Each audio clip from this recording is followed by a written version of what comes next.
ஏக இறைவனின் சாந்தியும் சமாதானமும் நம்ம அனைவரின் மீதும் உண்டாவதாக. Hi students, it's Faizal. Have a good day.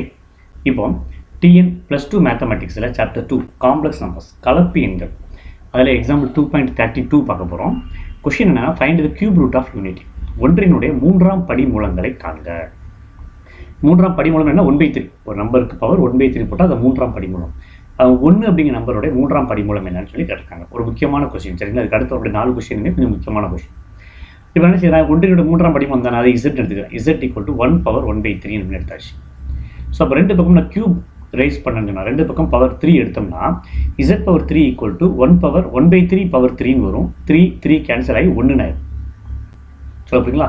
அப்போ 1, அதாவது இந்த 3 வந்து 1/3 அந்த சைடு போகிறப்ப 3 மாறுன்னு சொல்லுவோம் இல்லையா, அந்த மாதிரி தான் நினைச்சிங்க. Z³ = 1.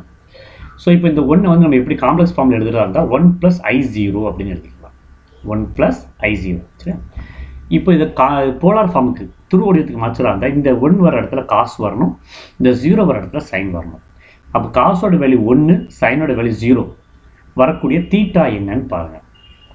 காசோட வேல்யூ 1, சைனோட வேல்யூ 0, வரக்கூடிய தீட்டா வேல்யூ வந்து 0 தான். சரியா? 0 டிகிரியில் காசோட வேல்யூ 1 இருக்கும், சைனோட வேல்யூ 0 வரும். அது அப்போ என்ன இதில் அந்த 1 + I0வை cos 0 + I sin 0 இப்படி தான் நம்ம யோசிக்கணும். சரிங்களா? cos 0 + I sin 0. சரிங்களா?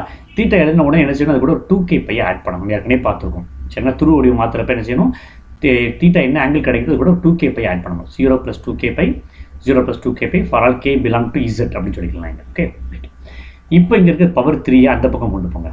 அப்போ பவர் 1/3 ஆயிருமா?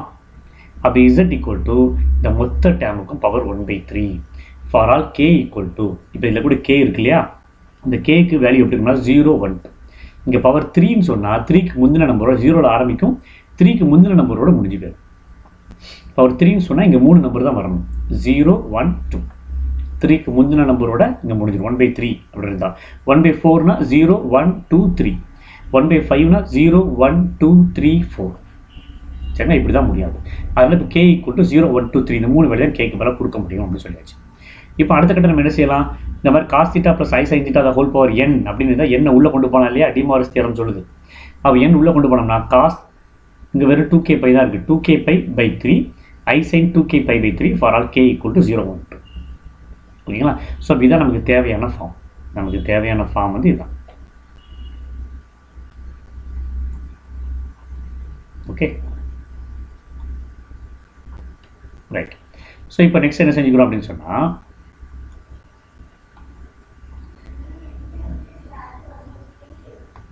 இப்போ பாருங்கள், கேக்கு பதிலாக 0 சப்ஸ்டியூட் பண்ணி பார்க்குறேன். k = 0. k = 0ன்னு போட்டால் இந்த வேலை ஒரு டைம் 0 ஆயிருமா? அப்போ Z = cos 0 + I sin 0. cos 0 value 1, I sin 0 value வந்து 0. அப்போ 1 + I0 = 1 அப்படின்னு கிடைக்கும். அடுத்து கேக்கு பதிலாக 1ன்னு போட்டது நாங்கள் 2π/3 I sin 2π/3. பாருங்கள், if k = 1, Z = cos 2π/3 + I sin 2π/3. 2π/3 வந்து இது எப்படி பிரிக்கணும், π - π/3 பிரிக்கணும். நம்ம யாருக்குமே இந்த விஷயங்களாம் தெரியும். π - எப்படி பிரிக்கணும், மேலே சின்ன நம்பர் கீழே பெரிய நம்பர், அப்போ நடுவில் மைனஸ் தான் வரணும். டிஃபரன்ஸ் எவ்வளோ, 1. அப்போ π - π/3 தான் நம்மளால் போட முடியும். சரிங்களா? π - π/3. இப்போ காஸ் π மைனஸ்னா செகண்ட் குவாட்ரண்ட். அப்போ இந்த மைனஸ் முன்னாடி வந்துடும். முன்னாடி மைனஸ் காஸ் π/3 எழுதணும். செகண்ட் குவாட்ரண்ட்டில் காசு வந்து நெகட்டிவ், அதனால் minus cos π/3. Second quadrant sine பாசிட்டிவ்ங்கிறதுனால இது ப்ளஸ் I sin π/3 தான் இருக்கும். Plus I sin π/3. Okay, right. So இப்போ அடுத்து என்ன செய்யலாம் பாருங்கள், minus cos π/3, cos 60 degree 1/2 minus 1/2, sine 60 degree √3/2. அப்போ மைனஸ் 1/2 ப்ளஸ் I√3/2. இதுக்கு பேர் ஒமேகா அப்படின்னு சொல்லுவாங்க. ஒன்றின் மூன்றாம் படிமூலத்தில் மட்டும் கவனமாக இருக்கணும். ஃபஸ்ட்டு ரூட் வந்து 1, செகண்ட் ரூட் வந்து ஒமேகா, தேர்ட் ரூட் வந்து ஒமேகா ஸ்கொயர் அப்படின்னு சொல்லுவாங்க. சரிங்களா? ஓகே, இதே மாதிரி k = 2 சப்ஸ்டியூட் பண்ணிங்கன்னா 2 × 2 4π/3 I sin 4π/3. இப்போ பார்த்தீங்கன்னா டிஃபரன்ஸ் 1, மேலே பெரிய நம்பர், அதனால் நடுவில் ப்ளஸ் வரும். π + π/3 மல்டிப்ளை பண்ணி பாருங்கள், 3π + π 4π/3. அதே மாதிரி இங்கேயும் π + π/3. π ப்ளஸ் தேர்ட் குவாட்ரண்ட்டில் காசும் நெகட்டிவ், சைனும் நெகட்டிவ். அப்போ minus cos π/3 minus I sin π/3. Minus cos π/3னா 1/2, மைனஸ் I sin π/3னா √3/2. இதுக்கு பேர் ஒமேகா ஸ்கொயர். சரிங்களா? இது வச்சு ப்ராப்பர்ட்டி 1 + ω + ω² = 0 அப்படின்னு சொல்லிட்டு ஒரு ப்ராப்பர்ட்டி இருக்குது நமக்கு அதில். சரிங்களா? ஸோ அதனால் இந்த 1 ஒமேகா ஒமேகா ஸ்கொயர் இந்த 3 என்ன அப்படிங்கிறத தெளிவாக தெரிஞ்சு வச்சுக்கோங்க. அப்போ ஒன்றினுடைய 3ஆம் படிமூலம் 1 அப்படிங்கிற நம்பருக்கு கிடைக்கக்கூடிய 3 ரூட்டு, ஒரு ரூட்டு 1, இன்னொரு ரூட்டு -1/2 + i√3/2, இன்னொரு ரூட்டு -1/2 -i√3/2. இந்த 3மே ஒன்றினுடைய 3ஆம் படிமூலங்களாக இருக்கும் சொல்லி யூனிட்டி ஆஃப் கியூபிக் யூனிட்டி, சரி, கியூப் ரூட் ஆஃப் யூனிட்டி அப்படின்னு இருக்கும். இது சொல்லி இந்த ப்ராப்ளத்தை கம்ப்ளீட் பண்ணிடலாம். ஓகே, தேங்க்யூ, தேங்க்ஸ் ஃபார் வாட்சிங்.